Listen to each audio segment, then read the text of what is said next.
রাজবাড়ীর গোয়ালন্দ উপজেলার চরাঞ্চলে বিষধর সাপ রাসেলস ভাইপারের উপদ্রব বেড়েছে। গত 1.5 মাসে এই সাপের কামড়ে প্রাণ গেছে 3 কৃষকের। সাপের ভয়ে মাঠ থেকে পাকা ধান ও ভুট্টা তুলতে ভয় পাচ্ছেন কৃষকরা। উপজেলা প্রশাসন বলছে সাপ বিশেষজ্ঞদের সাথে আলোচনা চলছে। আপাতত কৃষকদের গামবুট দেওয়ার ব্যবস্থা নেওয়া হচ্ছে। মেহেদী হাসানের তথ্য ও ছবিতে প্রতিবেদন।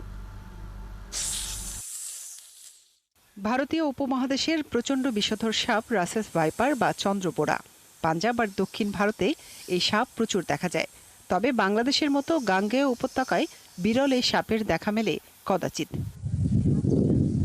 সেই রাসেলস ভাইপারের উপদ্রব বেড়েছে রাজবাড়ীর গোয়ালন্দ উপজেলায়। শুধু মজলিশপুর চরেই গত 2 মাসে রাসেলস ভাইপারের কামড়ে মারা গেছেন 3 কৃষক।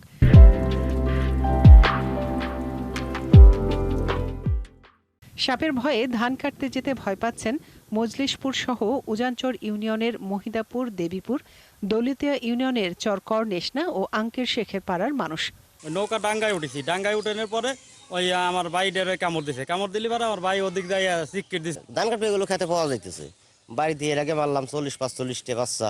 এবার আমাদের এই চর অঞ্চলে অনেক লোক মারা গেছে, ভালো ভালো লোক মারা গেছে।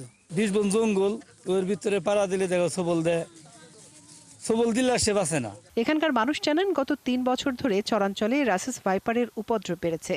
এবছর উৎপাত আগের চেয়েও বেশি। এ কারণে চরাঞ্চলে ব্যাহত হচ্ছে কৃষিকাজ। সাপের ভয়তে ক্ষেত কলা বাগদে চলে যেতেছে, ডাঙ্গায় উঠে চলে যেতেছে। আমরা দেখেন যে খেতে চলছি, ভয়ে ভয়ে আমরা রাস্তায় থাকি। 3 জন মারা যাওয়ার পর আমার চক পাতারে সব টোটাল বন্ধ হয়ে গেছে। এখন ওই ভয়তে আমরা চকে যাই না। সাপের ভয়ে চরাঞ্চলে চাষাবাদ ব্যাহত হওয়ার কথা স্বীকার করেছেন গোয়ালন্দ উপজেলা নির্বাহী কর্মকর্তা। তিনি জানান, সাপ থেকে সুরক্ষায় এখানকার 100 কৃষককে গামবুট দেওয়া হয়েছে। উজানচর ইউনিয়নে আমরা যে কৃষকরা রয়েছে যারা এই রাসেল ভাইপারের উপদ্রবের মধ্যে আছে তাদের জন্য আমরা গামবুটের ব্যবস্থা করতে যাচ্ছি। তো আমরা খুব দ্রুতই এটি ব্যবস্থা করব যাতে কৃষকরা এর ফল ভোগ করতে পারে। বিষধর রাসেলস ভাইপার থেকে রক্ষা পেতে স্থানীয় জনপ্রতিনিধি ও সরকারের সহযোগিতা কামনা করেছেন গোয়ালন্দের চরাঞ্চলের কয়েক হাজার মানুষ। মনিরা কাজরি, 71।